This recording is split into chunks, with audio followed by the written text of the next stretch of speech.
اپنے بچے کو، بیٹے کو، جب ایک ہی اس کا بیٹا تھا تو اس کے دل میں یہ خیال آیا کہ میں اسے علوم و فنون سارے سکھانا چاہتا ہوں۔ اس نے اپنے بیٹے کو گھوڑ سواری بھی سکھائی، تیر اندازی بھی سکھائی، سیاست بھی سکھائی، فن حرب و ضرب بھی سکھایا۔ پھر خیال آیا کہ میرا بیٹا کچھ اخلاق بھی سیکھے، دینداری بھی سیکھے۔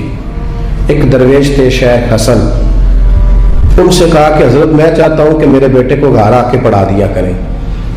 توجہ ہے میری بات پر؟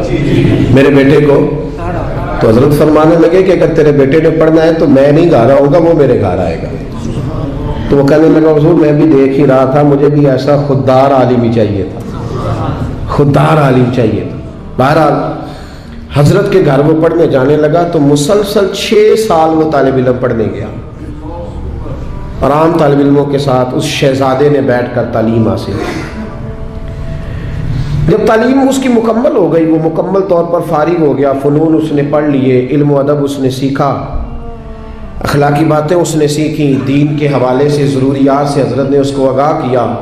جب کافی حد تک وہ ان چیزوں کو سمجھنے لگا تو ایک دن بلایا اس کے والد کو کہ اب تیرے بیٹے کی تعلیم مکمل ہوگی۔ اور محدث اعظم پاکستان رحمۃ اللہ تعالیٰ علیہ فرمایا کرتے تھے کہ مجھے میرے استادوں نے جب دستار فضیلت کی تھی تو میں نے وہ پگڑی کا کپڑا سنبھال کے رکھا ہے، اور جب میں مروں گا تو میں نے اپنے بچوں کو وصیت کی ہے کہ مجھے کفن بھی اسی میں دینا، اس لیے کہ میرے اساتذہ نے یہ گواہی دی ہے کہ اب یہ دین کا چھوٹا سا طالب علم بن گیا۔ ایک دن جب فارغ ہو گیا تو استاد نے اسپیشل بلایا، کہا شہزادے کوئی کام ہے گھر آؤ۔ تو وہ بھی طالب علم تھا، وہ گھر آیا۔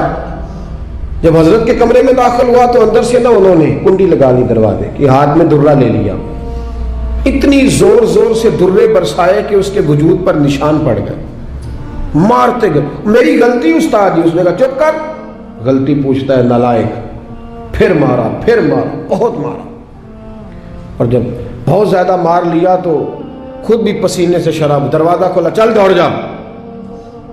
شہزادہ تھا نا، باہر کھڑا ہو کے کہنے لگا حضور آپ ظلم کر رہے ہیں، مجھے بتائیں تو صحیح میری غلطی کیا ہے؟ غلطی بتا کے مارے تو ٹھیک ہوا، پر میں تجھے غلطی بتاؤں گا، چل نکل جا۔ اس نے گھر جا کے اپنے ابا سے کہا، بادشاہ سلامت سے، کہ استاد جی نے ناجائز مارا ہے۔ بادشاہ سمجھدار تھا، کہنے لگا بیٹا جو قومیں اساتذہ کو کٹہروں میں کھڑا کرتی ہیں وہ کبھی کامیاب نہیں ہوتی، استاد کبھی ناجائز نہیں مارا۔ اگر فزکس کیمسٹری کا ہو تو وہ ناجائز نہیں مارتا، لیکن اگر 8,000 کا مولوی ہو تو پھر وہ ناجائز ہی مارتا ہے۔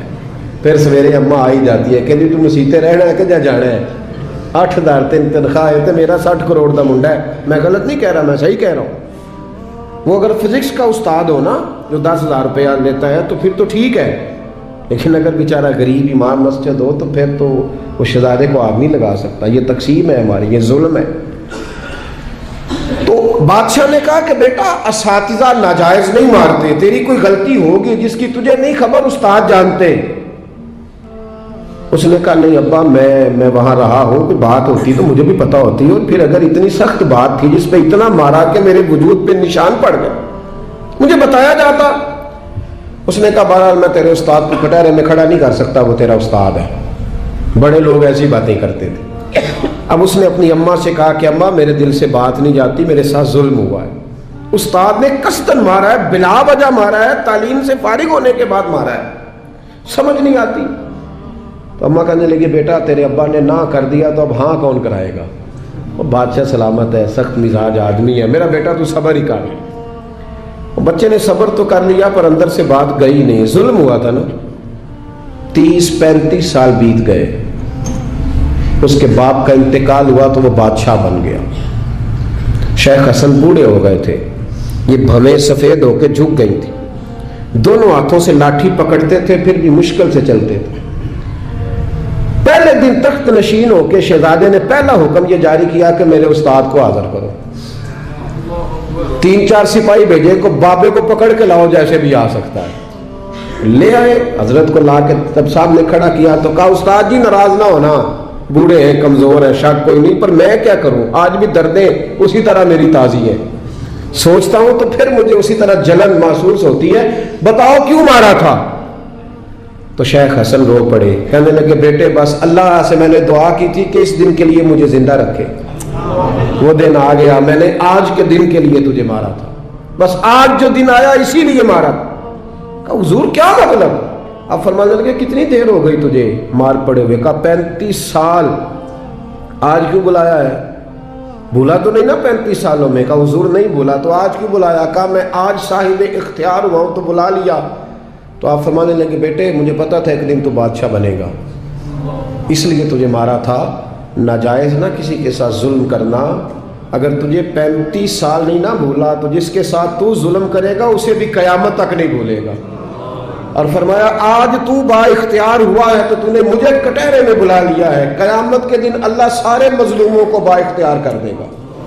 سارے مظلوم با اختیار ہوں گے اور سارے ظالم کٹہروں میں کھڑے ہوں گے.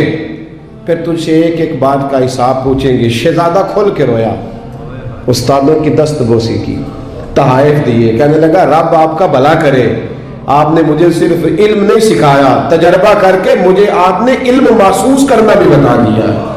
مجھے احساس ہو گیا کس طرح کر کہ بھئی یہ نہیں بھولا کرتا. آپ یقین کریں یہ نہیں بھولتا.